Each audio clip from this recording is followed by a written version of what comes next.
Assalamualaikum warahmatullahi wabarakatuh. Assalamualaikum warahmatullahi wabarakatuh. A'udzu billahi samil alim minasy syaithanir rajim. Bismillahirrahmanirrahim. Alhamdulillah. Tsumma alhamdulillahi rabbil alamin. Wa bihi nasta'in 'ala umuri dunya waddin. Qalu subhanaka la 'ilma lana illa ma 'allamtana innaka antal alimul hakim. Rabbi shrah li sadri wa yassir li amri wahlul 'uqdatam min lisani yafqahu qawli. Amma ba'd. Anak kecil belajar menulis, belajar pula di dalam rumah. Terima kasih pengerusi majlis menjemput ana memberi ceramah. Musim tengkujuh, cuacanya sejuk, hujan turun tanpa berhenti. Mudah-mudahan yang hadir dan ana mendapat petunjuk, dengan syarat sama-sama kita membersihkan hati. Pergi ke pasti bersama ayah, ibunya datang bersama jiran. Di samping petunjuk perlukan hidayah, barulah mudah menerima ajaran Al-Quran. Ibu Nabi bernama Aminah, Abdullah pula nama bapanya. Bila hidup mengikut sunnah, dunia dan akhirat akan berjaya. Cukur misai, simpan janggut, nampak kemeh tak berserabut. Al-Quran dan sunnah kita kena ikut, nanti di dalam kubur tak jadi kelam kabut.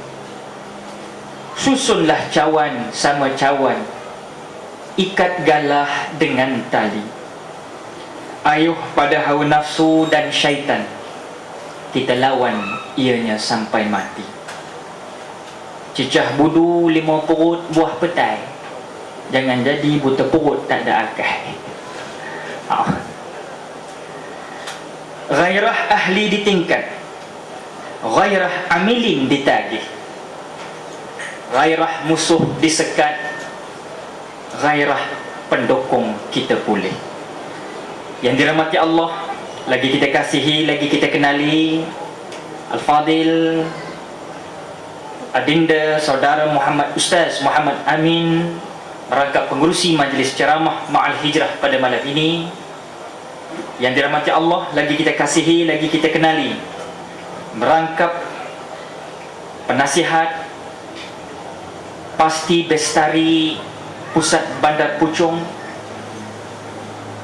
juga tokoh pendakwah di kalangan kita, tidak lain tidak bukan Al-Fadil Ustaz Hayazi Umar, yang baru menyampaikan mau'izah dan peringatan berteraskan membuk Ma'al Hijrah, hijrah Rasulullah sallallahu alaihi wasallam, yang dibawa ke dalam konteks masa kini, yang mudah-mudahan akan memberi bekas yang amat mendalam kepada saya walaupun di penghujungnya anda dengar, dan juga kepada hadirin hadirat rahimakumullah. Yalah, macam adik-adik kecil kita ni kan, harapan kita mereka lah tuan-tuan. Kita ni dah tak ada dah buah-buah penghujung dah kita ni tuan-tuan, tak lama dah. Sebab itu saya berbangga apabila ada suatu raudhah yang macam ni lah, kalau kita boleh isytiharkan. Dan bagi mak bapak yang kita dah terlepas dah, jauh dah, jauh dah, tak boleh balik dah kita dah. Nak jadi imam tak boleh, nak mengaji Quran tak boleh, nak hafal Masya Allah Al-Ikhlas sajalah kulu kile kita bawa. Walaupun Al-Ikhlas tu penting, tapi takkanlah itu satu surah dalam Quran. Yang lain kita tidak mampu dah, jiwa ni nak masuk Quran. Kalau itu dah ada aura kita, jangan biarkan anak-anak mengikut jejak langkah kita. Hantar anak-anak ke pusat-pusat tarbiyah sebegini tuan-tuan. Sudah terlalu banyak hari ini ma'asyarul muslimin muslimat rahimakumullah, sebagaimana yang kita nak katakan tuan-tuan perempuan, golongan-golongan.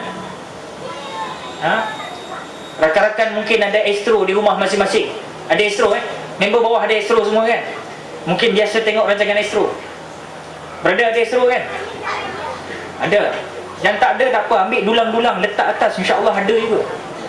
Yang paling penting yang nak royak adik kakak, ada suatu cerita baru-baru ni, arahan Rashid Sibi. Filem itu tajuknya Jalan ke Kubur. Lakonan Ahmad Tamimi Siregar, Emrah Jolie, dan siapa seorang lagi lakon wanita, Azian Edawati ke tak silap saya? Azian Edawati? Azian Edawati. Aku Mustafa sebagai anak datuk ni. Tuan-tuan, filem macam ni perlu diperbanyakkan di tanah air. Saya tertengok aja filem tu. Sebab tajuk dia tu Jalan ke Kubur. Ini mesti cerita keinsafannya. Memang betul para hadirin, kita orang-orang kaya, sebagaimana filem tersebut menggambarkan, kadang-kadang ada segelintir dari kepada kita, dia nak bantu anak yatim, tapi dia tonjolkan pada orang dengan hasrat dia dapat nama yang baik dan orang bagi lagi projek banyak pada dia. Dalam filem itulah, ni cerita filem tu. Dan akhirnya apa berlaku? Bagi siapa yang tak tengok, aku flashback balik filem ni. Sehingga kan datuk ni bila dia mati dalam keadaan balik berpoya-poya dengan bini dia, Masya Allah. Bila balik dalam keadaan Masya Allah, Emrah Jolie selalu menasihatkan supaya mereka bertaubat. Bila Emrah Jolie kenangkan balik, Datuk tak boleh minum arak Datuk. Dia kata apa? Kau kubur kau, aku kubur aku. Kau jangan kacau aku lah. Dan begitu sekali tuan-tuan, tidak pernah ada sejadah, tidak tahu apa itu solat, tidak tahu apa itu Al-Quran, tidak ambil tahu soal Islam, yang tahu projek. Akhirnya tiba-tiba Datuk kena stroke, tuan-tuan perempuan. Kantoi cakap kau.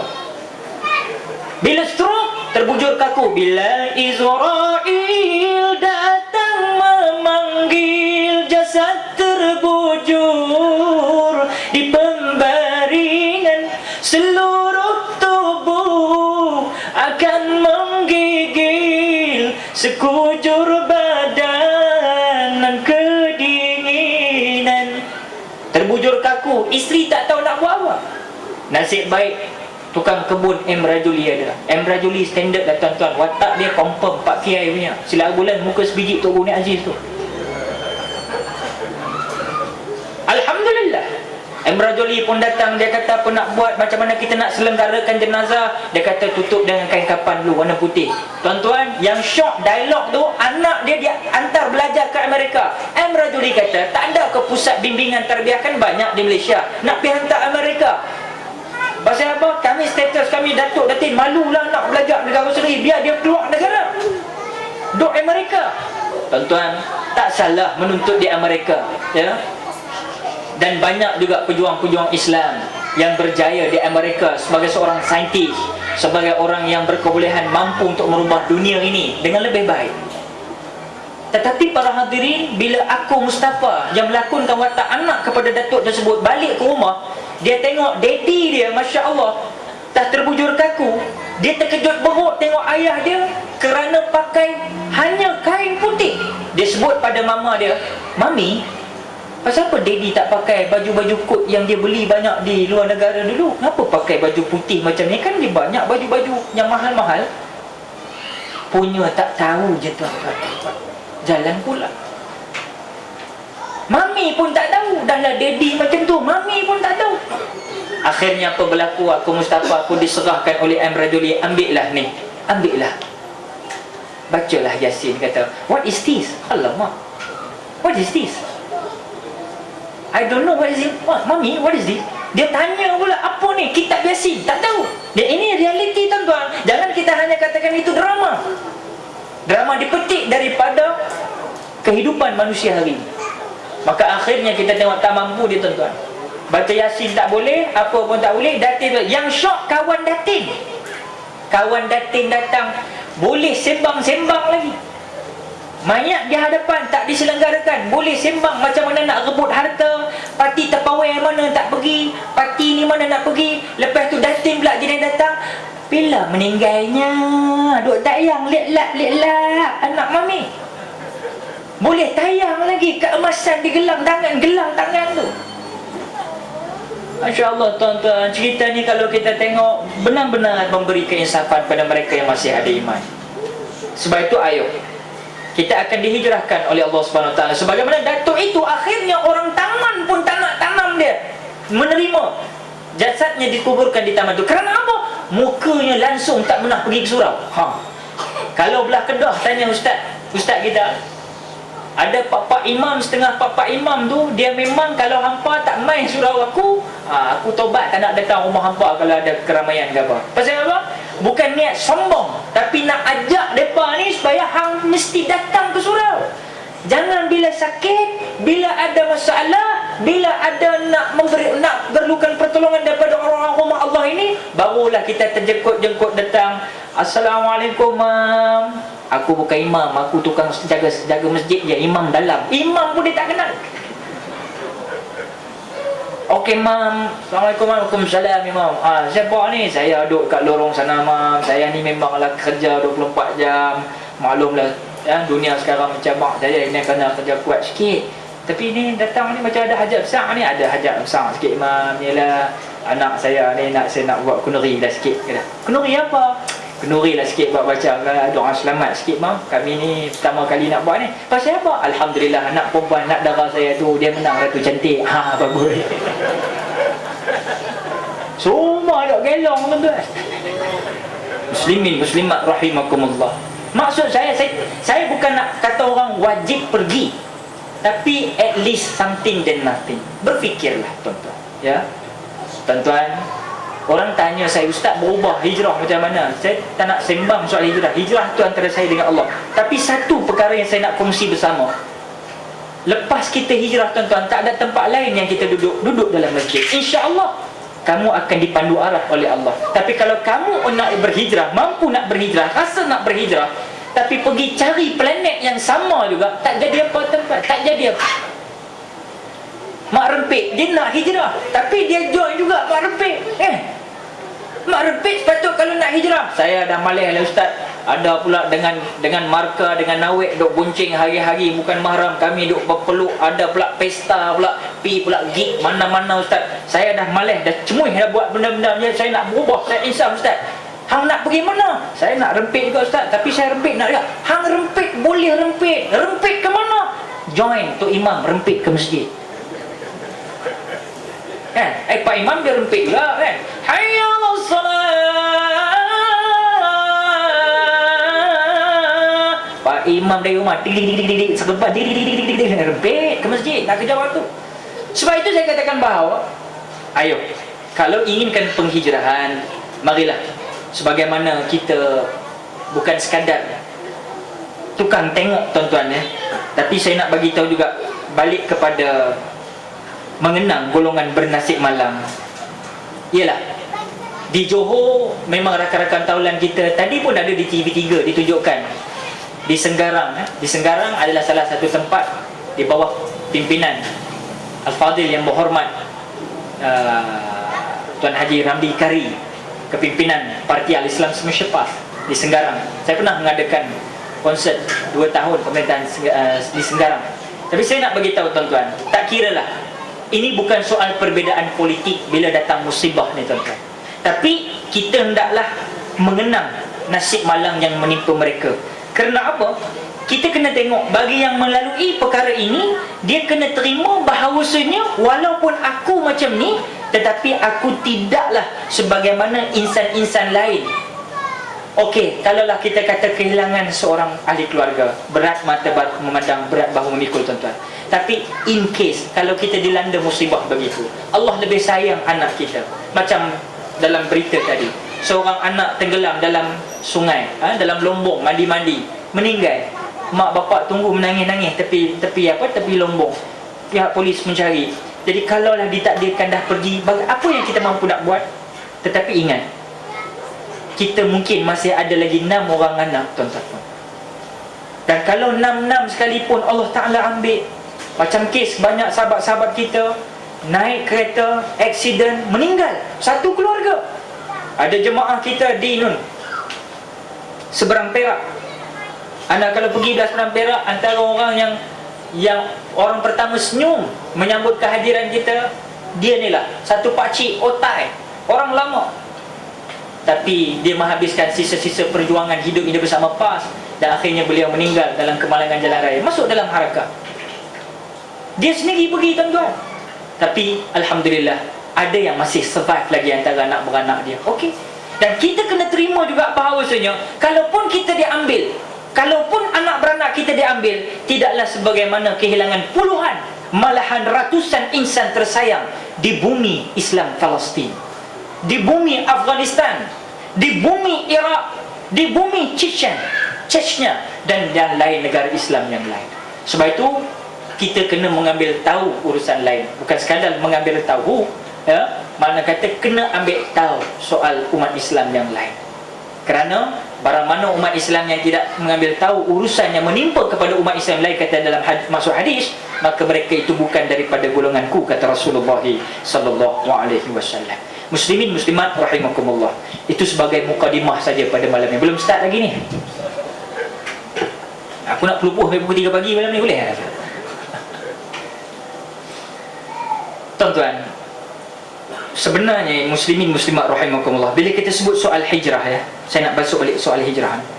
Tapi sebelum tu saya nak bagi tahu juga, ya, Jabatan Meteorologi menyatakan, ni sabit daripada banjir tadi, bulan depan sehinggalah bulan 9 atau bulan 10, Malaysia juga akan terasa bahang fenomena yang dipanggil El Nino. Suatu fenomena yang mana cuaca tidak menentu. Udahlah banjir hari itu berlaku, keluar pula daripada kenyataan Datuk Seri Dr. Jamaluddin Jardis, Menteri Sains, Teknologi dan Inovasi, menyatakan bahawa musim tengkujuh lebih sekali dalam setahun. Malaysia berkemungkinan menghadapi musim tengkujuh lebih daripada sekali dalam setahun pada masa akan datang. Satu kenyataan. Kenyataan kedua daripada Profesor Dr. Ibrahim Komo, pakar geologi, katanya pula apalah, Bandar Kelang, Bandar Miri dan Bandar Pekan 50 tahun akan datang akan ditenggelami oleh air. Ni kenyataan-kenyataan bukan yang diluar-luarkan oleh orang-orang yang tidak berautoriti, orang-orang yang mengkaji benda ini mengikut pengajian yang mereka belajar selama ini. Dan satu lagi ialah pakar meteorologi Britain menyatakan cuaca dunia paling panas adalah pada tahun ini. Iaitulah dunia diramalkan menghadapi cuaca paling panas pada tahun ini disebabkan kesan fenomena El Nino di lautan Pasifik, selain faktor pengeluaran gas rumah hijau. Rumah hijau juga, nasib baik tak rumah biru, tuan-tuan, rumah hijau. Maknanya tuan-tuan, saya nak bagi tahu kenyataan-kenyataan ini sudah pun nampak satu demi satu kebenarannya. 3 hari lepas di Malaysia, di Kuala Lumpur saja, saya ingat, saya pun berada di sekitaran ini dalam promosi album dan sebagainya. Kemarin saya dari Seremban, bukan main panas tuan. Kering tekak, minum air, kulit kering juga, ada yang lesu, letih. Daripada banjir timbul pula kemarau. Masya Allah, kemarau pula kadang-kadang daripada sejuk ke panas ni senang dapat penyakit. Tuan-tuan ma'asyar muslimin muslimat rahimakumullah, satu demi satu nampaknya dunia ini menunjukkan proses penuaannya. Dan kita juga sebenarnya semakin tua. Sebab itu saya nak katakan bahawa tuan-tuan, isu apa pun yang berlaku, ayo kita sama-sama ambil muhasabah dia. Mak rempit, mak rok, mak skodeng, mak dadah, minah dedah, semua ambil pengiktibaran. Tak lama mana kita duduk di atas dunia ni, harumkan agama, bangsa dan negara kami. Caranya bagaimana? Kenang bulan bersejarah ini. Contoh, apabila kita sebut bulan hijrah, semua orang kena ambil tahu bulan hijrah Islam ini dulu. Ada orang tahu Januari, Februari, Mac, April, Mei, Jun, Julai, Ogos. Tanya adik-adik kita pun, adik-adik tengok Ustaz. Tahu tak bulan Januari apa? Januari sampai Disember. Boleh sebut tak? Boleh sebut? Boleh. Okey, satu sama Ustaz. Januari. Lepas Januari apa? Lepas Januari apa? Februari. Lepas Februari? Lepas Februari? Mac. Oh, ni betul-betul anak orang Islam belaka ni. Tak ambil pot langsung soal Januari. Okey, korang tahu bahasa Islam. Okey, bulan Islam pula. Mungkin bulan orang putih korang tak tahu. Bulan Islam. Okey, mula-mula sekali Muharram. Lepas Muharram, Safar. Lepas Safar, tak tengok. Syawal. Belum nampak lagi raya ni. Dia ada nasyid dia kan? Okey, kita nasyid sama-sama. Wahid, Ithnain, Thalatha. Muharram, Safar, Rabi'ul Awal, Rabi'ul Thani, di zaman Islam, Jumadal Ula, Jumadal Ukhra, Rajab and Sya'ban,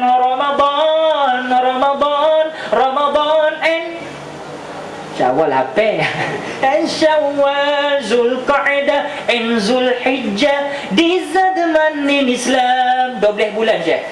Aku yakin dan percaya kalau tanya member-member kita yang ada dalam malam ni pun mungkin ada yang masih tak hafal lagi benda ni. Sebab itu muslimin muslimat Allah kena ambil tahu soal bulan Islam. Ya. Maklumlah tuan-tuan, yang buat tarikh takwim hijrah ini adalah bersandarkan daripada pendapat Umar Ibn Khattab. Sebab itu mungkin tadi Al-Fadhil Ustaz kita dah cerita sikit sebanyak tuan-tuan. Saya cuma nak sentuh sikit-sikit saja. Ya. Kerana tarikh Nabi berhijrah dari Mekah ke Madinah itulah bermulanya takwim hijrah. Kenapa? Mengapa tidak tarikh lahirnya Nabi? Mengapa tidak kewafatan Nabi? Mengapa tidak tarikh-tarikh yang lain, peperangan dan sebagainya? Tapi Umar kata tarikh hijrah Rasul daripada bumi Mekah pergi ke Madinah itu adalah menunjukkan suatu bentuk perkembangan dan tersebar luasnya Islam ke seluruh dunia. Maka dengan sebab itulah Sayyidina Umar Al-Khattab menyatakan bahawa kita mulakan takwim hijrah bermula daripada proses penghijrahan.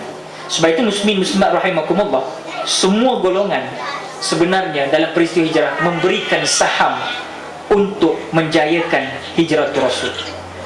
Pertama, orang-orang tua. Otai dia main peranan dalam nak hijrah ini. Siapa otai mau? Kita tengok ramai ya, Abdurrahman bin Auf, Sayyidina Abu Bakar As-Siddiq antaranya. Orang muda, siapa dia? Sayyidina Ali karramallahu wajhah, Amir bin Fuhairah. Siapa lagi? Banyak lagi nama-nama kalau kita nak sebutkan.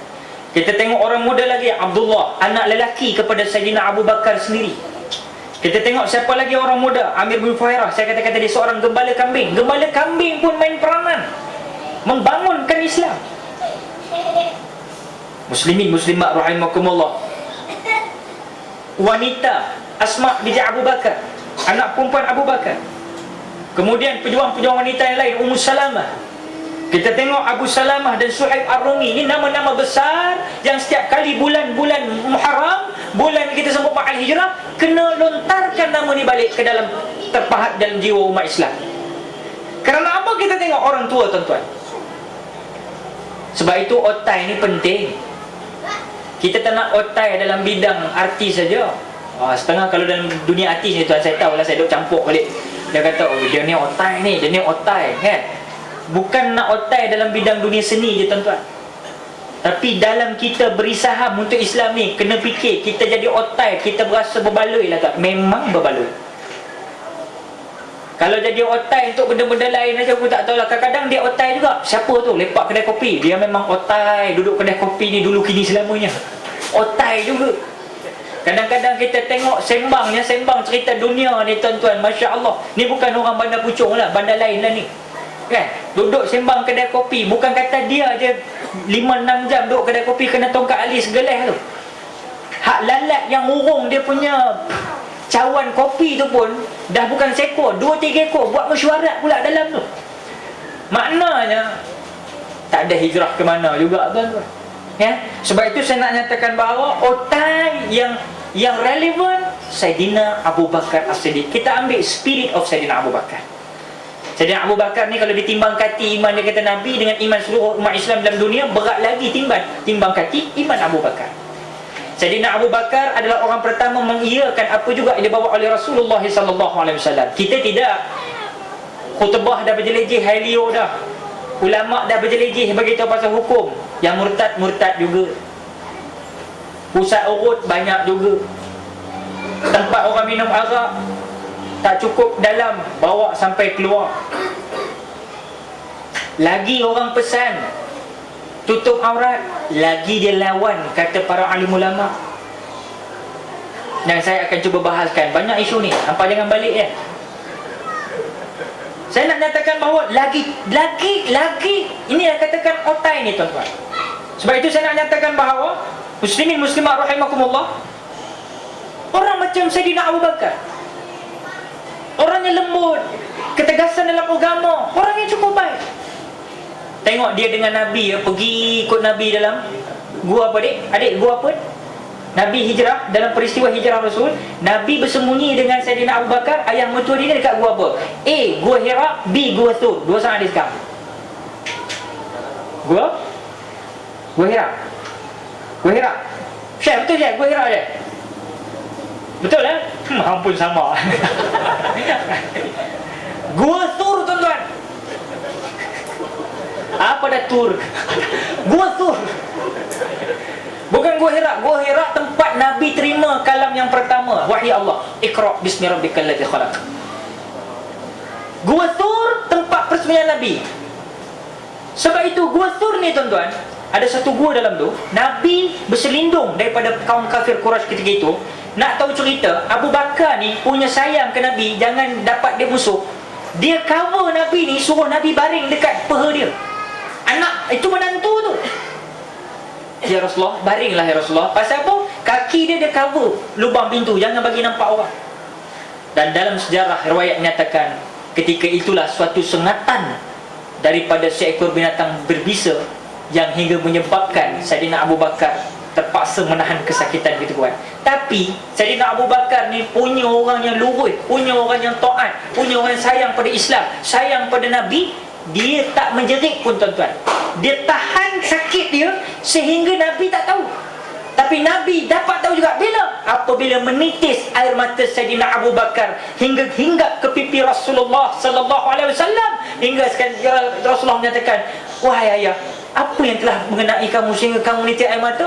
Baru dapat tahu tuan-tuan perempuan, kaki Saidina Abu Bakar, ayah mertua yang dicintainya itu, telah disengat oleh binatang yang berbisa. Sakit dia tahan tuan-tuan perempuan. Kita hari ni tuan-tuan luka sikit memang tak semayang dah. Satu bandar pucung dengar bila dia ambil semayang, "Atuai!" Tak semayang dah. Nak tunjuk luka tu punya sakit tu. Saidina Abu Bakar tahan sakit. Kenapa? Sayang pada Islam. Dia tak menjerit, takut orang luar gua dengar. Dia nak jaga Nabi Rasulullah sallallahu alaihi wasallam, khataman Nabi. Muslimin muslimat rahimakumullah. Itu Abu Bakar. Satu lagi sebelum saya pergi, satu agenda yang terbaik. Itu orang lama, orang tua. Sebab itu orang tua saya tolong pesan ya, orang tua-tua tolong menyayangi orang muda. Dan orang muda tolong menghormati orang-orang tua. Hari ni bila saya dapat satu tajuk ceramah, "Ustaz, tolong abang mai kat ceramah tu, kes menghormati orang tua dah tak ada dah. Budak-budak muda pun nampak kayak Grego semacam ya, lawa semacam." Dan orang tua pula, dan kata budak muda yang saya jumpa buat ceramah, dia kata, "Ustaz, tolonglah bagi tahu sikit kat orang tua-tua Ustaz. Kami ni orang muda ni bukan yang jenis kutu berahak semua. Ada yang jenis baik, tapi depa ni keras sangat, tu yang kami tak join depa." Pertembungan dua pihak tuan-tuan. So bila nak selesai? Jadi saya nak nyatakan bagaimana mengapa orang tua-tua tidak lagi menyayangi anak-anak remaja, kerana memang anak remaja sudah tidak ada menghormati orang-orang tua. Bagaimana orang tua nak menyayangi kamu? Dulu lain tuan-tuan, sekarang lain. Sebab itu kita tengok remaja sekarang, Masya Allah ya.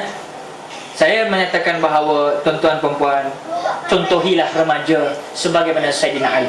Saidina Ali ketika dia kecil belasan tahun, ketika waktu umur begitu, kalau kita ni baru belajar-belajar naik basikal BMX tuan-tuan kan? Dulu ni zaman BMX, sekarang dah macam-macam lah. 14 tahun, 13 tahun baru start pegang PS2 lah orang cakap kau. Itulah kerja kita. Saidina Ali tuan-tuan perempuan, Masya Allah, dia sanggup tuan ibu bapa rahmatullah menggantikan tempat Nabi. Kita nak keluar daripada rumah. Kerana apa? Dia khawatiri bahawasanya memang ada perancangan musuh nak membunuh Nabi di atas tilam. Tapi Saidina Ali menawarkan, "Ya Rasulullah, biar saya yang gantikan tempat Nabi." Kalau sekarang kita katakan Ali tak kisah, gitu. Sekarang Iman tak kisah kan? Dulu Saidina Ali tak kisah, mati pun matilah. Kerana apa? Kata Saidina Ali, "Kalau aku mati, kalau Ali mati ya Rasulullah, maka tak apa lagi. Tapi kalau Rasul yang wafat, Rasul yang dibunuh, maka Islam takkan cemerlang." Akhirnya kekuatan pentarbiahan Rasulullah kepada anak muda bernama Saidina Ali, itulah kesan hebatnya tuan-tuan. Dan saya nak bagi tahu pada Sayyidina Ali dari bapa rahmatullah, ya, sikit sebanyak tuan-tuan, malam ni saya nak melancarkan juga suatu perkara yang amat penting. Sayyidina Ali pun ada main peranan dalam kes macam ni. Suatu hari Fatimah, isterinya Sayyidina Ali, mengidam nak beli buah apple hijau. Apple hijau juga. Dia nak beli apple pasal dia mengandung. Tak tahu Hasan ke Husin, Allah alam lupa. Tengah-tengah mengidam tuan-tuan, kita tengok Sayyidina Ali pergilah ke pasar nak beli buah. Bila dia dah beli buah tuan-tuan, nak balik ke rumah ni, bini mengidam ni, nak balik ke rumah, tiba-tiba nampak orang yang sedang kelaparan. Ya Syekh, tolonglah, tolonglah, tolonglah, aku ni orang susah, keluarga tak ada, anak beranak tak ada, semua tak ada, tolonglah saya sudah lapar, tolonglah, orang susah, keluarga tak ada. Sayyidina Ali, Masya Allah, tak boleh tahan. Dia tengok, tak boleh jadi. Dia ambil separuh buah apple tu, dia bagi. Tinggal separuh lagi, dia kata tak apalah, Fatimah nanti balik ada separuh lagi. Habislah mengidam, itu boleh dah. Nak sampai dekat dalam pintu rumah, tiba-tiba nampak satu hamba Allah lagi. Tolonglah, tolonglah, aku lapar. Ha? 3 hari aku tak makan, tolong. Sayyidina Ali tengok sekali lagi, Allah, tak boleh tahan juga.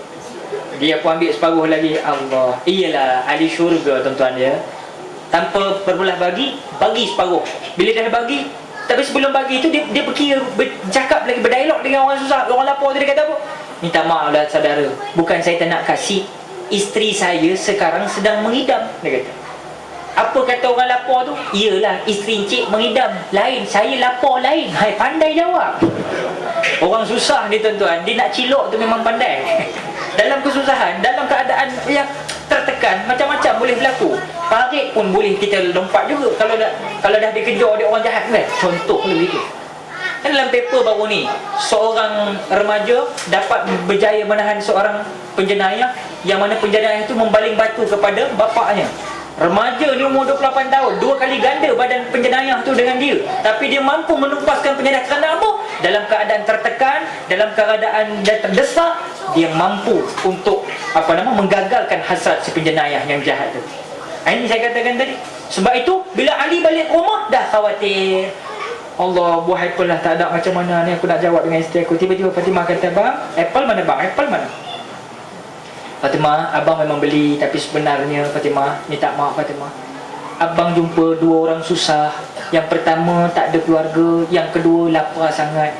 Abang bagi separuh seorang, habis Fatimah. Minta maaf Fatimah. Bila Fatimah dengar apple yang diidam-idamkan itu tak dapat, Allah, Fatimah terus senyum tuan-tuan. Nah, timah dulu lah. Timah sekarang aku tak tahu ada timah mana. Tak muslimat kurang nampak malam. Oh dah lah makcik. Timah dulu makcik. Tapi Fatimah dalam tu okey lah kan. Pasal apa? Fatimah kata, abang jangan susah hati bang. Ni bang, 9 biji buah apple lagi ada, kata dia. Dia tayang kat suami yang tercinta. Dia kata, 9 buah biji apple mana kau dapat Fatimah? Dia kata, tadi masa abang pergi beli, ada satu hamba Allah bagi hadiah saya 9 biji buah apple kan. Sayyidina Ali terus tanya, mana sebiji lagi Fatimah? Oh ya bang, saya lupa bang, saya dah makan. Orang mengidam bang, saya makan dulu. Yang pelik dalam riwayat sejarah ini, macam mana Ali boleh tahu itu 10 biji bukan 9 biji? Ini sudah kira KLX. Macam mana dia boleh tahu ni? 9 biji, dia tahu 10 biji. Mana sebiji lagi Fatimah? Saya dah makan bang. Inilah ibu bapa orang. Saya nak relatekan dengan apa yang saya nak lancarkan. Apa dia? Sayyidina Ali berkeyakinan penuh bahawasanya orang yang buat satu perkara yang paling kecil kebaikan, Allah pasti akan balas ia dengan 10 kebaikan yang lain. Ini cerita dia tuan-tuan. Satu kita bagi ke orang, confirm Allah balas 10. Tapi confirm tu kena ada macam hati, heart like a Ali, hati seumpama Sayyidina Ali. Pasal Sayyidina Ali yakinlah, dia berani tanya, Fatma, mana sebiji lagi? Bukan 9, 10 ni. Pasal apa? Yakin Sayyidina Ali. Sama juga kita pun begitu juga. Cuma malangnya bukan kita ni tak nak bersedekah, bukan kita ni tak nak menderma. Kadang-kadang keyakinan kita menghadapi satu krisis, itu je masalah kita ni. Soal derma ni dia Dia jadi satu macam apa orang panggil, kalau pergi pasar malam, tangan kita jadi apa? Auto. Tahu auto? Cekot keluar, cekot keluar, auto. Tapi bila derma, dia jadi manual. Gear satu ke gear dua masuk. Dia dah fikir dulu. Pasal apa? Keyakinan tidak macam Sayyidina Ali. Kalau kita yakin, esok kita start dah. Pergi pasar, beli buah limau sebiji cukup. Beli buah limau sebiji, bagi kat orang-orang susah apa tengok. Cuba bagi, cuba try. Yakinlah, kena yakin. Bagi separuh orang susah ni, separuh bagi orang cacat ke apa, orang duduk tepi-tepi jalan masjid India, bagi. And then balik rumah, tanya sayang, tengok dapur ada 10 biji limau lah. Tengok dia keyakinan ada ke tak ada.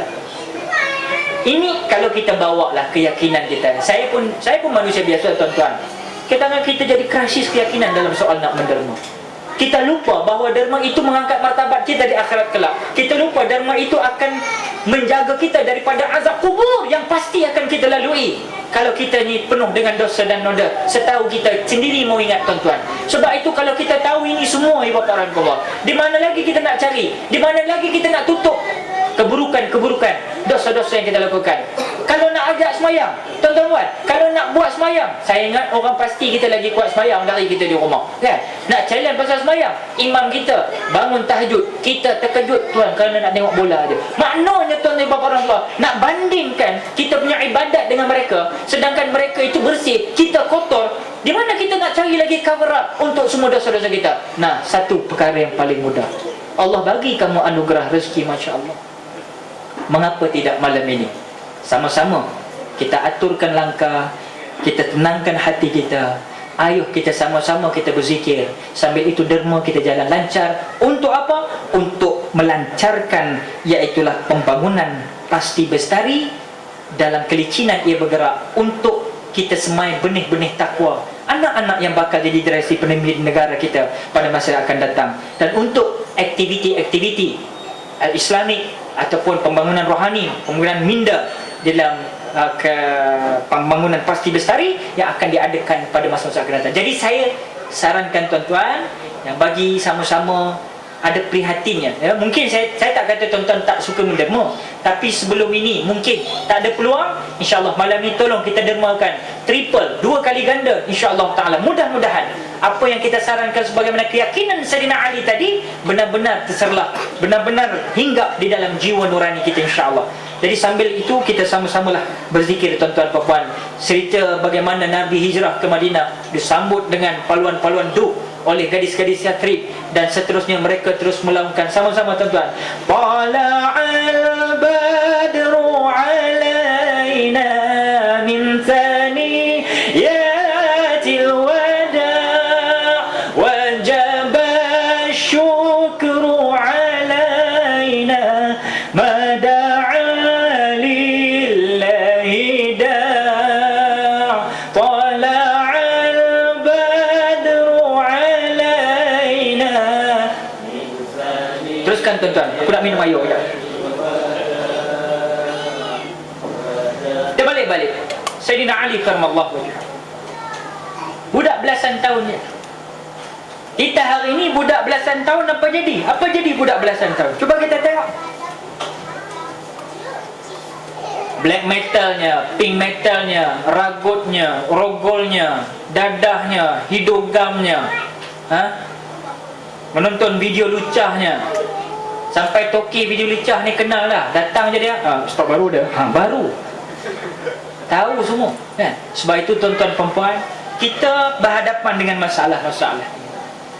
Sebab itu muslimin muslimat rahimakumullah, saya nak menegaskan bahawasanya jadilah orang muda yang berkarisma tinggi sebagai Sayyidina Ali. Juga Abdullah, anak laki Abu Bakar. Apa kerja Abdullah? Abdullah kerja dia sebagai pihak polisi di kantora. Tahu polisi di kantora? Pegawai polis. Tapi pegawai polis yang tidak didaftarkan ketika itu, dia menjadi special branch ketika itu. Special branch macam mana? Dialah yang duduk menyelinap masuk ke dalam majlis-majlis kaum kafir Quraisy. Bila Abu Jahal, Abu Lahab bermesyuarat, tak mana mereka nak cari Rasul hari ini, kod 7 belah mana mereka nak pergi, berapa askar mereka nak pergi, berapa polis mereka nak gunakan. Yang bagi tahu balik pada Nabi dengan pak saudara Nabi Sayyidina Abu Bakar adalah ayah dia sendiri, adalah namanya Abdullah. Ini SB yang baik, special brand yang baik, yang bermutu, yang berkualiti. Sebab itu saya nyatakan bahawa tuan-tuan, bekerjalah kerana Allah. Kita bertugas menjaga keamanan negara, tapi yang paling penting, jadilah orang yang menyampaikan, bukan tohmahan, bukan perkara-perkara fitnah, tapi perkara-perkara yang kamu halusi ianya mengikut acuan akidah syariat dan akhlak, bukan sekadar mengikut perintah Tuhan. Sebab apa yang dilakukan oleh Abdullah anak lelaki Abu Bakar, dia menjadi seorang SB juga, tapi SB yang bertakwa. Hari ini saya kesal sedikit tuan-tuan. Ini cerita isu lah, ini isu. Pada 21-22 hari bulan yang lalu, bertempat di Stadium Perak. Nama stadium tu Stadium Indra Mulia, negeri Perak. Darul Rizwan mengadakan julung-julung kalinya Majlis Muhrajan Islam, Karnival Islam. Maka dekat luar tu penuh lah macam berada-berada kita niaga ni, booth-booth, semua produk Islam halal. Jadi kerajaan negeri Perak bersama dengan Jabatan Agama Islam Perak Jaid teringin nak mengadakan juga, sekadar takkan malam tu kita bagilah sedikit persembahan, dia kata. Maka Alhamdulillah, malam itu diadakan 2 malam berturut-turut Majlis Kesenian Islam, konsert. Malam pertama kumpulan Rabbani dan Wahida, dan malam kedua setelah diperbincangkan oleh pihak panitia program, termasuk dengan pihak polis, termasuk dengan pihak Jabatan Agama, semua sekali, Jabatan Kerajaan Negeri Perak, lulus dah nama Rabbani dan Wahida hari pertama. Malam perasmian Menteri Besar Perak akan hadir. Malam tu pula akan bersama-sama menyanyi di situ adalah Mawi dan saya sendiri. Tuan-tuan, saya 16 tahun tak beraksi di Stadium Perak tu. Kalau dulu 16 tahun dulu aku menyanyi juga, tapi umpama Pontianak harum sambal malam lah aku dalam stadium tu. Dengan jenis groovy-nya, sarung kaki, sarung tangan, memang heavy metal lah cakap kau. Loudness betul lah kira kita gitu. Tapi saya nak bagi tahu tuan-tuan, bila dah buat melakukan penghijrahan ini, pihak Jabatan Agama Islam Perak dia nampak penghijrahan kita ini, dan Alhamdulillah mereka bagi komitmen yang baik. Dia kata, Ustaz anak jati Perak, Ustaz adalah orang seni Perak, mengapa tak berpencak silat di Perak dalam bab kesenian? Mereka beri ruang, banyak nama artis nasyid, tapi mereka beri ruang pada anak. Anda ucap tahniah pada Jabatan Islam kita. Kerana pada malam itu tujuan kita berhibur secara alternatif Islam. Tapi kita pun dah standby. Aku pun dah discuss dengan Mawi nak duet lagu sesungguhnya apa, time mana nak. Dah okey dah. Tuan-tuan, 3 hari konsert nak bermula. Saya dapat telefon daripada penganjur. Dia kata, Ustaz, betul lah apa yang Ustaz kata dulu sedang berlaku dan dah berlaku pun petang tadi. Apa dia? Sebab sebelum penganjur telefon saya nak join konsert ini, bila saya dengar kerajaan negeri Perak, timbul sedikit kerisauan di hati saya. Sebab tuan-tuan perempuan, kadang-kadang masih nama je kerajaan, tapi ada yang tak merdeka lagi. Jiwa tu tak merdeka. Pasal apa saya katakan begitu? 3 hari nak konsert, tiba-tiba Menteri Besar Perak boleh telefon kepada penganjur. Dia kata, yang lain semua okey, tapi ni nama Ustaz Akil ni boleh tak ganti dengan artis nasyid yang lain? Why? Pasal apa? Nasib baik why. Kalau Z dia terus tak bercakap. Why? Pasal apa? Dia kata, saya dapat maklumat daripada SB saya. Saya nak relate cerita SB ni lah, share. Tu yang aku bawa cerita ni. Saya tahu SB banyak malam ni, dan saya harap mereka kawan, bukan lawan. Pasal kita negara demokrasi, dan kita bercakap bukan mengajak untuk memunahkan negara. Kita nak ajak membina negara. Sebab kita yakin dengan Islam sahajalah jalan untuk kita menyatu padukan ummah, insya-Allah. Tuan-tuan, saya nak bagi tahu, dalam kita 3 hari lagi Menteri besar telefon beritahu penganjur, tukar Ustaz Akil Hai. Okey, penganjur pun ada kait juga. Dia kata tak apa, pasal malam yang kedua, malam perasmian. Jadi mungkin menteri besar datang, dia tak sanggup nak tengok aku kat atas stage. Tak apalah, penganjur kata tak apa, Datuk, tak apa ni, Yang Muhammad, kita tukar Ustaz Akil pergi hari yang pertama. Mana tukar lah antara Rabbani Wahidah tu, bubuh lah aku situ, artis yang hari pertama pergi hari kedua. Apa dia kata? Dia kata bukan masalah Ustaz Akil pergi hari pertama ke hari kedua. Selagi Ustaz Akil Hai terlibat dalam program ini, selagi itu tuan-tuan boleh teruskan majlis tersebut, tapi saya tak akan datang untuk rasmikan karnival ini. Saya nak kata tuan-tuan, di mana demokrasi kita?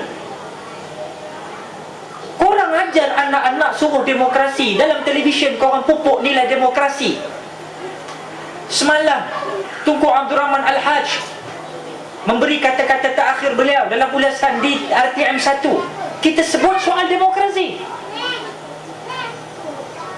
Mereka semua dengar cakap saya pun nak kata lah, MCA, MIC kita bergabung semua. Okey lah. Tapi dengan orang lain kita boleh bergabung. Dengan orang yang sama akidah dengan kamu, kamu tak boleh bergabung. Ni apa cerita? Saya minta maaf tuan-tuan, kalau kita nak sebut soal politik tuan-tuan,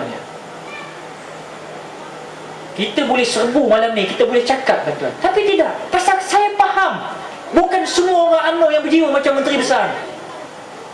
Mereka nak merdeka. Tapi mengapa di saat kamu dilantik rakyat, diletak tempat tertinggi, kamu guna kuasa veto kamu? Bila ada orang yang bersalah pendapat dengan kamu, kamu hukum dia, kamu tekan dia. Itu yang orang marah dengan UMNO tuan-tuan. Kita tak kisah PAS UMNO tuan-tuan. Dalam soal kebenaran kita nak bersatu. Tapi dalam masalah macam ni jelas terbukti. Sebab itu Tok Guru ni Aziz, dia berpendirian teguh. Dia yakin dan percaya selagi UMNO buat perangai macam ni, selagi itu UMNO memang akan ditentang habis-habisan oleh Parti Al-Islam Malaysia PAS. Takbir. Pasal sikap yang tak betul. Kalau betul kita follow tuan-tuan. Minta maaf banyak-banyak. Nada saya sepatutnya dalam ceramah malam ini bukan begini. Tapi saya tuan-tuan adalah mangsa kezaliman UMNO. Minta maaf. Walaupun saya tuan-tuan, esok melodi saya keluar insyaAllah. Tuan-tuan tengok, saya cerita isu ni. Tengok melodi boleh keluar tak TV3? Baru ni saya buat press conference. Melodi datang terjah saya. Saya terjah dia balik. Hang nak terjah aku, hang kena keluar cerita ni. Cerita menteri besar ni menggagalkan program konsert. Bukan program politik. Bukan saya nak berceramah, saya nak menyanyi. Tapi kerana korang PAS, kerana saya aktivis PAS, saya dituduh begitu hebat. Tak boleh. Sekat rezeki dia.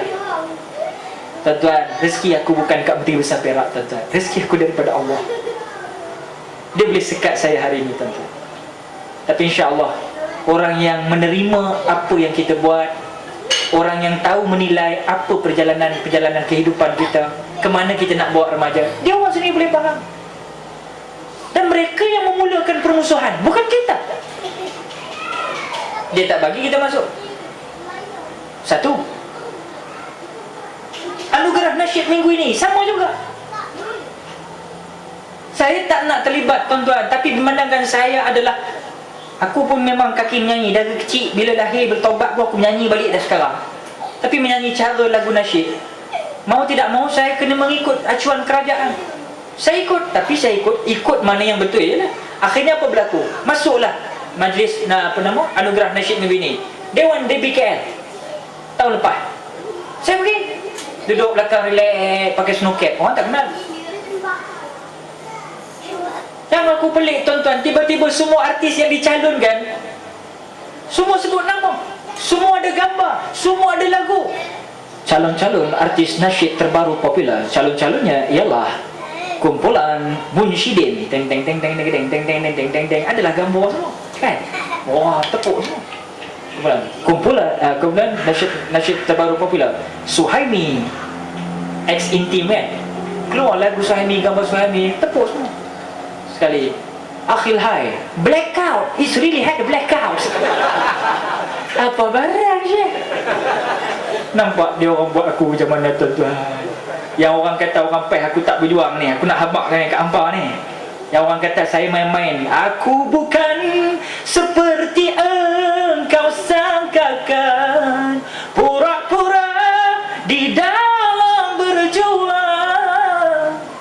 dapatkan album kedua di bawah satu cahaya, tuan-tuan. Itu lagu untuk hampa. Ada juga yang kata dia tak berjuang lah, apalah ini yang kata pimpinan tak nak kata apa, ni yang bawah ni sikit-sikit ni. Tapi yang merosakkan orang depa juga, tu yang saya marah juga kadang-kadang. Tolong tengok sikit. Blackout. Tak pun taruhlah gambar aku sikit kan, orang kenal siapa Akhil Hai. Tak ada, kosong Akhil Hai. Macam halimunan lagu malam tu. Habis penganugerahan kedua tiba-tiba dicalonkan pula. Ini anugerah yang istimewa pada malam ini. Dia orang tak sebut anugerah tu pada malam tu, jadi sebut anugerah apa? Anugerah piala cemerlang gemilang terbilang. Aku dah gelak seorang-seorang ke dapur. Sekali calon-calon ialah Akhil Hai. Bila masa pula aku anugerah cemerlang gemilang terbilang? Saja ya. Selagi UMNO mengepalai JAKIM, selagi itulah orang yang tak sama fikrah dengan UMNO ni akan jadi bahan kezaliman. Hijrahlah. Saya cakap ni bukan nak mengadu domba. Berhijrahlah, ya? Kita boleh bersatu sepatutnya. Jangan ambil kesempatan dalam keadaan kamu diberi mandat oleh rakyat, kamu nak menekan orang. Ingat, kekuasaan itu kejap naik, kejap turun. Jadi sewaktu kamu di atas, kamu raikan. Biarlah di Malaysia ni, kalau kita ada parti pembangkang ke apa pun, biarlah ada suasana many voices with a single heart. Suara yang banyak, suara yang ramai. Orang ni tak setuju, orang ni setuju, orang ni separuh setuju, orang ni tak setuju langsung. Semua boleh bercakap, tapi dalam arti kata bersatu di bawah yang satu. Itu yang kita nak. Tapi benda ni tak berlaku. Bila kita dah cuba buat, saya dah redah dalam bab nyanyian, saya dah redah dalam bab artis, tak berlaku. Mereka seolah-olah mengimpit mereka yang tidak beraliran sama pahaman dengan mereka. Di mana demokrasi tu? Maafkan saya ya, kalau saya terlanjur berkata malam ni. Tapi tuan-tuan, berat mata tuan-tuan mandang, berat bahu saya memikul. Dan ini saya dalam rangka album kedua. Tolong dapatkan yang original. Dah lah beli cetak rompak tu, letih aku. Seminggu je buat album tuan-tuan cetak rompak. Dan saya sedih tuan-tuan. Saya lillahi ta'ala saya sebut. Saya minta teman-teman seperjuangan yang meniaga pun tolong jangan jual lah dia cetak rompak. Tok Guru ni Aziz pun dah habaq dah. Dia kata Tok Guru habaq, benda-benda cetak rompak ni bukan kerja orang Islam. Saya dah lama bersabar dan saya lama diam, saya reda dalam bab benda-benda ceramah dicetak rompak kan. Saya boleh sabar lagi. Pasal saya tak kisah tuan-tuan, tapi kita kena prihatin dengan orang yang buat ceramah ni, pergi kulu kili ikut kita. Tapi akhirnya dengan mudah orang tak fikir cetak rompak. Dan paling tidak sebuah lagu yang kita buat harga RM19.9 banding dengan orang jual RM5, RM6, pasti orang beli RM6 tuan-tuan. Tapi ingat ibu bapa rahmatullah, kerja-kerja ini tidak diredai oleh Allah SWT.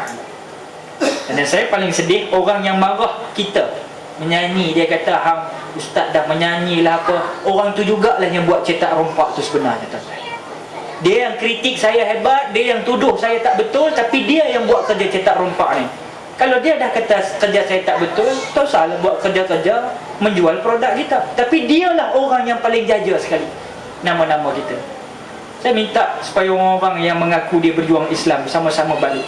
Pasal saya dikatakan berjuang Islam, tapi bila saya larikan planet saya sikit, orang kata saya tak berjuang dah. Saya nak habaq kat member kita ni.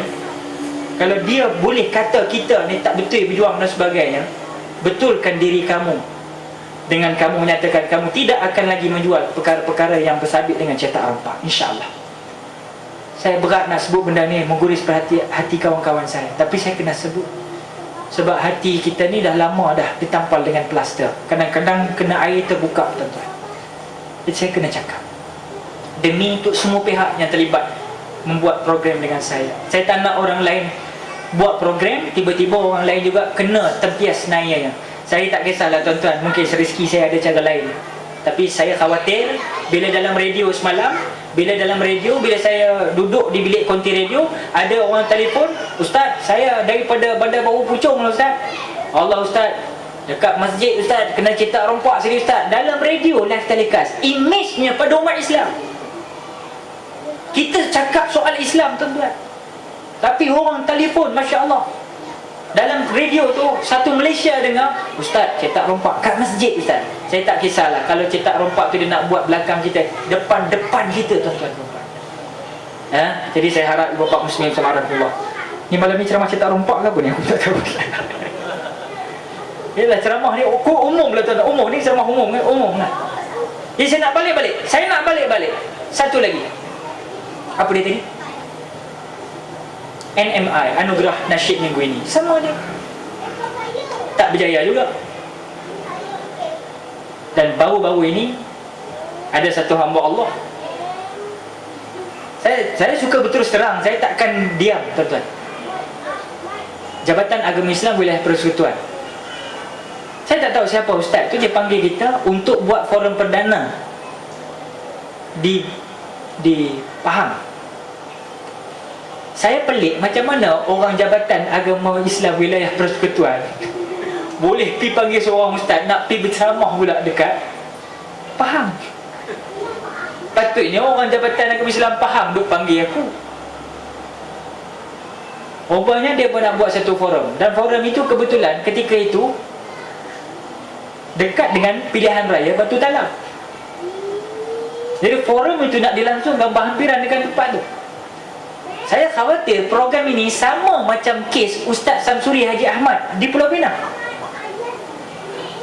Dia tahu kita ceramah di bulan purnama, dia tahu kita ceramah di masjid dan surau, tapi apabila ada suatu percaturan politik di satu tempat, seolah-olah macam dia ajak kita ni, seolah-olah nak cakap kita ni pun dah join puak-puak ni juga. Itu yang masalah ni. So saya katakan tak apalah, kita tawakuh benda ni dulu, kita bawa ke negara lain. Alhamdulillah, bulan lain insya-Allah. Kalau bulan lain tak apa, tapi macam kena tang betul-betul pilihan raya tu, seolah-olah macam ada udang sebelah mi, saya kata. Kalau kita mengikhlaskan dia, kita tak apa. Tapi kadang-kadang dengan ikhlas para orang-orang kecil macam saya ni, orang guna kesempatan untuk tindas kita, orang guna kesempatan untuk memanipulasikan program itu untuk kepentingan diri mereka. Saya dah banyak kali dah terkena, tuan-tuan. Sebab itu saya amat berhati-hati. Mana program begini? Jadi ini masalah-masalah semasa yang timbul, ya.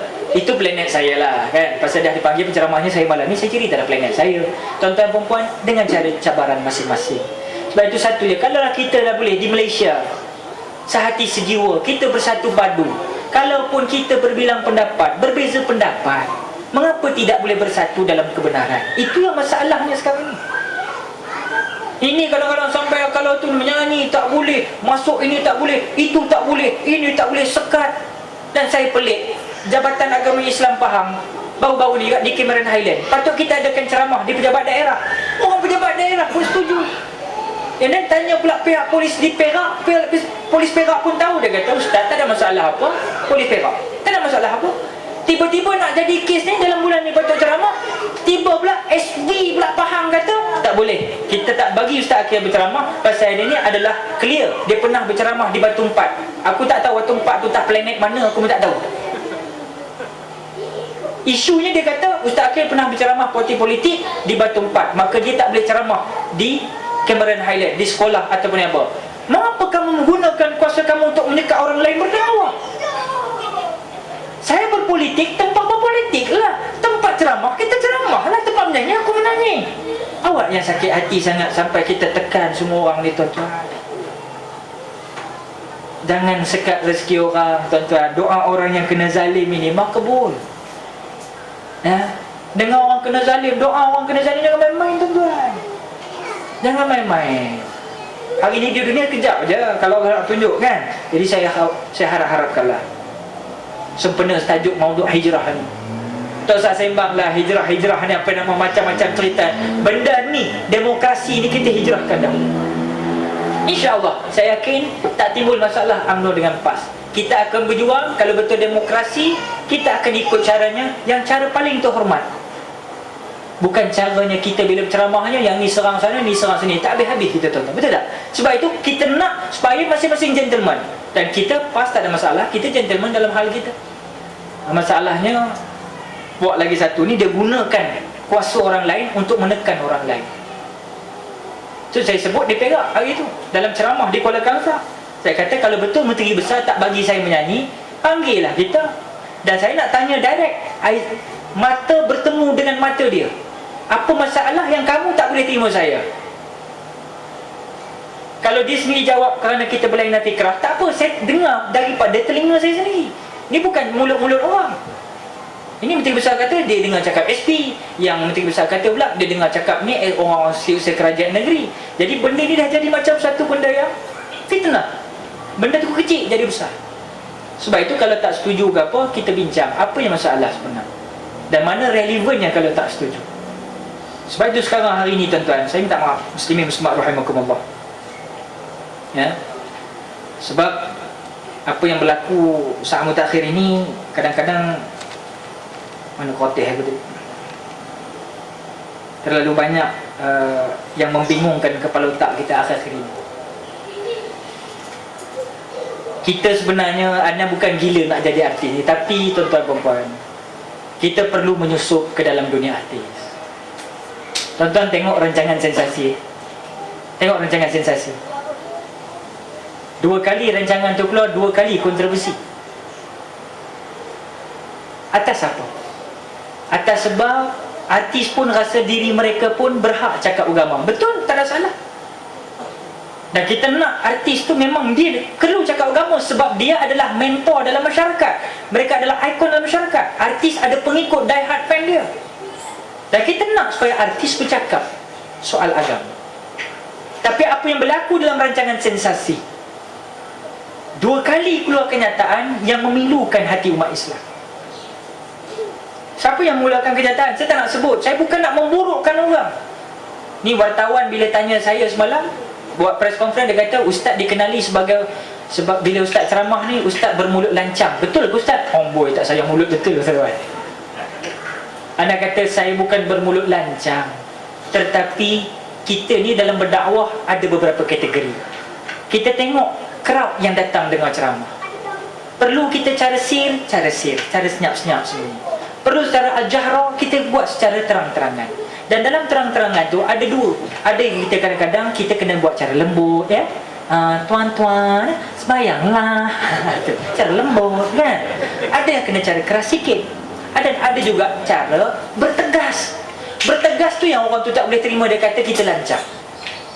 Tak ada tuan-tuan. Nabi sendiri berkhutbah merah, orang mata Nabi merah menyala. Nak habaq mai perkara kebenaran, isu yang berlaku. Jadi kita tak sentiasa lancang. Contoh, tengok tempat dia, perlu kita cakap. Dan tak perlu kita tak cakap.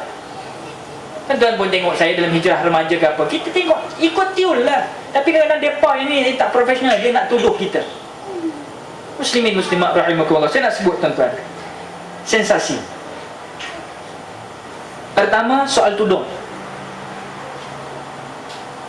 Ada artis ni dia kata, kita bertudung ni bukan hipokrit, saya memang nak pakai tudung, tapi bila saya berlakon, saya kenalah ikut skrip. Takkanlah saya nak mandikan budak dalam drama tu, saya nak mandikan budak, takkanlah saya nak kena pakai tudung pula, mestilah kena buka tudung. Takkanlah dengan tudung pula leceh-leceh pula, air habis semua. Betul kata dia, tapi sedarkah atau tidak sedar, kenyataannya itu sekaligus memberi fitnah ke dalam masyarakat bagi umat Islam itu sendiri.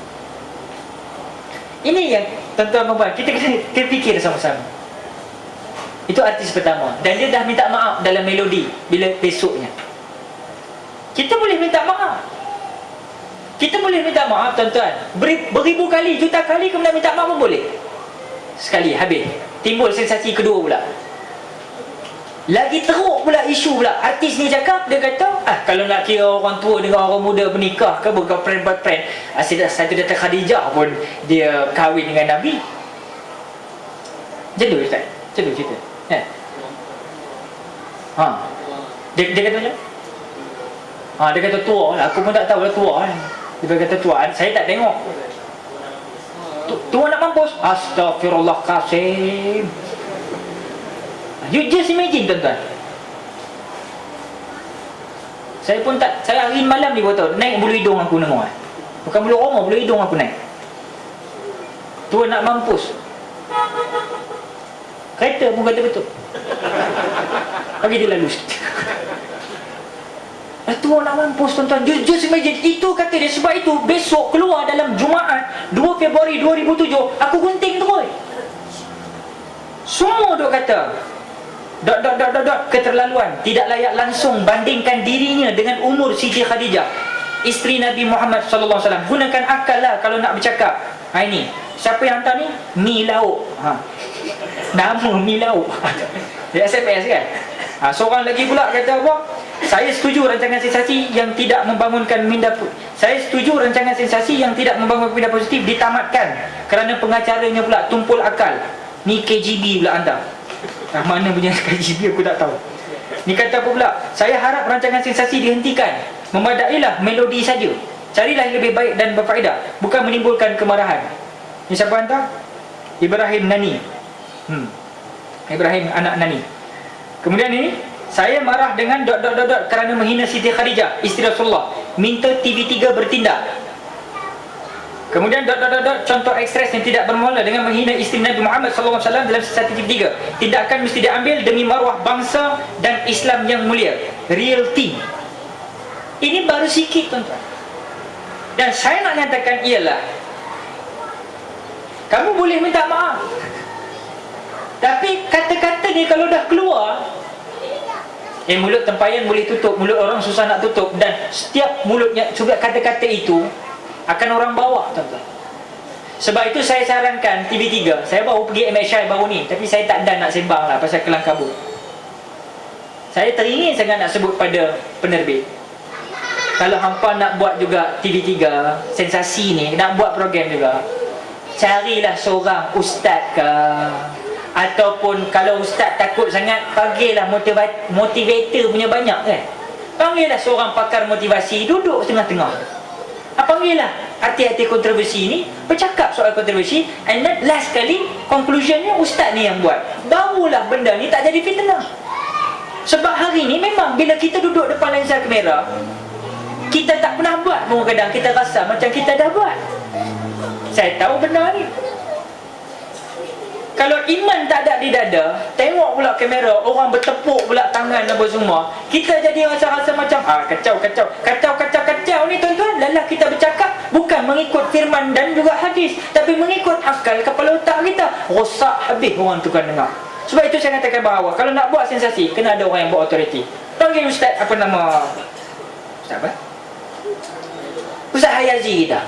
Boleh relax, Ustaz Hayazi relax ya. Dengan serban ya. Kan? Sebelah kiri tu dia, rambut hijau, kuning, merah, cantik, traffic light. Serban duduk tengah-tengah relax. Hampa nak cerita tak apa, cerita dulu. Hampa jalan cerita. Lalu nak tutup, okey. Lani ustaz pula cerita. Yang hang sebut tadi tu, saya nak, bukan tak betul, salah je. Kan? Biasalah tuan-tuan. Kalau TV3 tak buat begini, fitnah akan timbul lebih berleluasa dalam negara kita. Dan saya sedih pasal benda yang dikaitkan oleh mereka bukan soal keduniaan, soal hukum, soal agama, soal akidah. Ini masalah kita. Hijrahlah tuan-tuan. Muslimin muslimat kawan. Saya bukan tujuan saya menghina artis, tidak. Mereka juga bakal saya ketemu satu hari nanti. Bukan tujuan saya. Kalau nak isu pasal artis cukup banyak. Ada yang kata berlakon boleh ke pegang aurat. Ada seorang ni kata pula, macam kita lah, macam doktor lah. Doktor kalau nak bedah mayat orang perempuan boleh pegang. Dia guna istilah macam tu pula. Kan? Jadi masing-masing dengan cara kepala otak masing-masing. Mereka tak duduk mengaji, ajak alim ulama, ataupun ada alim ulama di samping mereka mensahihkan apa yang mereka katakan. Media pula ambil bulat-bulat, keluar kenyataan tu, kan jadi fitnah semua dah. Ini yang masalah tuan-tuan. Ya? Jadi muslimin muslimat rahimakumullah, aku pun tak boleh lama ni sebab malam ni kita bersama ada di Suria FM insya-Allah taala. Jadi tuan-tuan dan puan, kalau boleh saya nak cuba ringkas-ringkaskanlah ya. Yang paling penting sepenuh hijrah ni, alhamdulillah juga, syukur. Ini Maznun hantar, dia kata apa? Syukur bawang putih bawang merah sudah berakhir. Ni lain pula hijrah ni. Semoga mimpi orang Melayu juga turut berakhir. Bangkitlah menghadapi realiti kehidupan. Semoga tiada lagi kesinambungannya.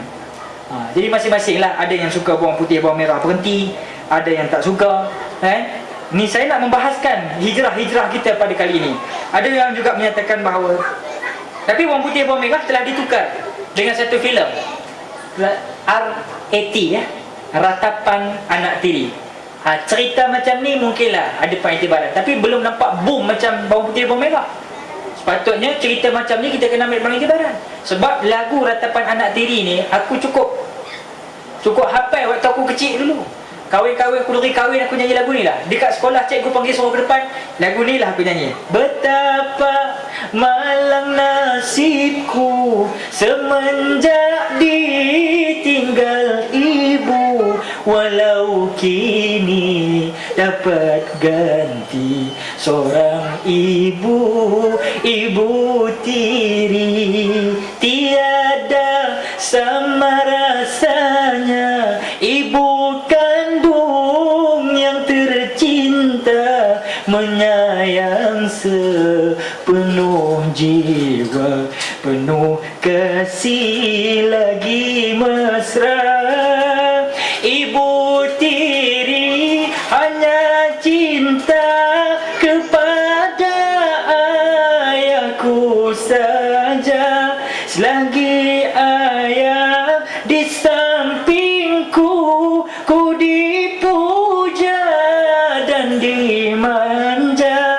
Tapi bila ayah pergi, ku dinista dan dicaci bagai anak tak berbakti, tiada menghirauku lagi. Aduhai ibu tiriku, kasihanilah padaku bagai anakmu sendiri, agar dapat ku berbakti. Saya ingat 30 tahun dulu kita nyanyikan lagu ni di sekolah. Saya ingat lagi liriknya. Aku baru nyanyikan malam ni. Ratapan Anak Tiri. Mungkin adik-adik boleh dapat sesuatu daripada filem ini. Tidaklah sekadar Rika Sumanto bulat matanya, ya. Jadi tuan-tuan, satu lagi saya nak sama-sama berkongsi. Salah seorang bernama Ibrahim Nani juga hantar yang saya. Dia kata Akademi Al-Quran bermula cantik. Sekarang AQ dah kedua dah, musim kedua. Akademi Al-Quran katanya bermula cantik, tapi katanya kenapa kru produksi berbaju ketat, berseluar sendat? Ini masalah. Tuan-tuan, ya, saya orang yang terbabit belakang tabir program-program televisyen, dan saya susah nak cakap soal hukum ni. Kadang-kadang saya berat, tuan-tuan, tapi saya takut mengiris perasaan mereka. Mereka syok nak buat kerja-kerja Islam, tapi saya khawatir benda-benda ini hanya menjadi slapstick, ataupun dia suka orang lain berubah tapi diri kita tak berubah.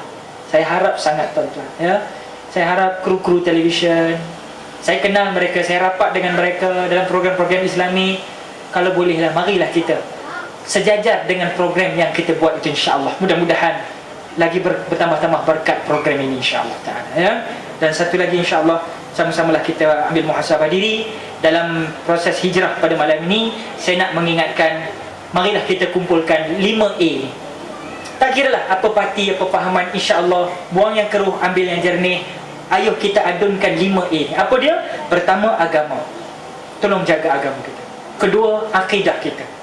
Tolong jaga akidah kita. Seandainya di sana ada seorang mufti bangun membicarakan soal akidah, tolonglah mufti ni. Janganlah mufti lain diam aja, kan?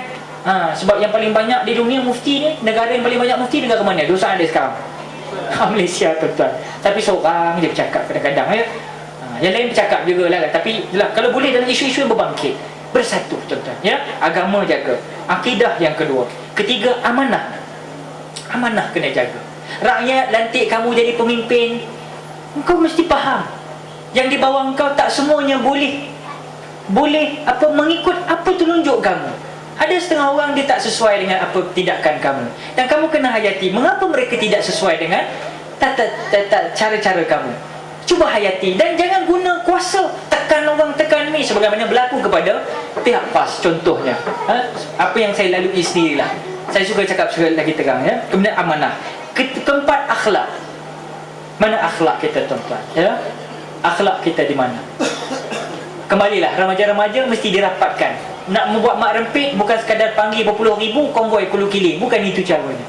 Tapi panggil mak rempit, kita dudukkan mereka, panggillah tok-tok guru alim ulama yang faham.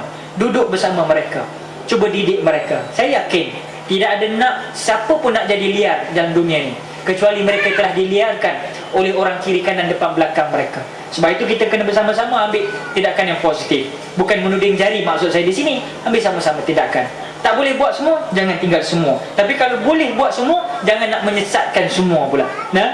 Gunakan ruang dan kesempatan kita boleh ambil mak rempit ini untuk kita ajak mereka berdamping dengan Islam, menghayati Islam. Dan yang terakhir, yang kelima adalah aman. Agama, akidah, amanah, akhlak pastinya akan melahirkan aman, iaitulah keamanan. A peaceful of life in Malaysia.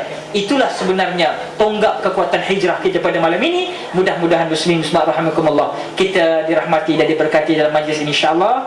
Saya mohon ampun, maaf zahir dan batin sekiranya dalam ceramah saya yang tidak seberapanya ini kadang-kadang lidah tidak bertulang, tersebut, tersasul, tersasar ya. Mohon maaf zahir dan batin banyak-banyak. Tujuan saya satu, untuk kita berhijrah daripada perkara yang tidak baik kepada yang baik. Bukanlah tujuan saya untuk mengenengahkan apa juga nama dan sikap ini untuk dilabelkan sebagai orang-orang yang memang teruk dan sebagainya. Bukan tujuan saya begitu, tapi mengajak sama-sama memuhasabah diri, termasuk saya yang berceramah. Mudah-mudahan adalah konsep penghijrahan yang sebenar berlaku dalam hidup kita sebelum kita dihijrahkan oleh Allah Subhanahu Wa Taala dalam alam barzakh, dan pastinya kita akan dibawa berombongan ke dalam dunia yang dipanggil akhirat kelak. Terima kasih pihak majlis, terima kasih kepada semua yang hadir, terima kasih kepada hadirin hadirat rahimakumullah. Yang baik datang daripada Allah, yang tidak baik sudah tentu datang daripada kesilapan diriku. Ampun maaf zahir dan batin. Sekali lagi aku qouli hadza wa astaghfirullahal azim li wa lakum wa lisairil muslimina wal muslimat wal mu'minina wal mu'minat fastaghfiruh, innallaha huwal ghafurur rahim. Assalamu alaikum warahmatullahi wabarakatuh. Takbir.